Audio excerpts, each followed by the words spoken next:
میرے دوستوں میں یہاں ایک جملہ کہتا ہوں، بعض لوگ اس غلطی میں مبتلا ہیں کہ اللہ کے رسول کے زمانے میں تراویح 8 رکعت تھی اور حضرت عمر نے اپنے زمانے میں اس کو 20 کر دیا۔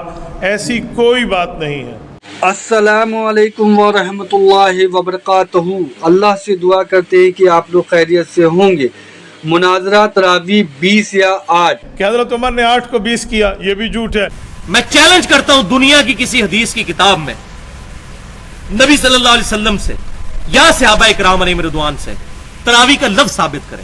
اس لفظ سے میں کوئی چیڑ نہیں ہے، محدثین نے استعمال کیا، جائز ہے، لیکن اس کو آگے لا کے قیام اللیل کو پیچھے کر کے امت کو جو ہے فتنے میں ڈال دیا۔ لہذا قیام اللیل کے لفظ کو عام کریں، یہ سنت لفظ ہے، اسی کو عام کریں۔ تو اس میں اہل سنت کے درمیان بھی اختلاف پایا جاتا ہے۔ بریلوی دیوبندی ان کا ایک موقف ہے، اصحاب الحدیث کا دوسرا موقف ہے۔ اسی طریقے سے اہل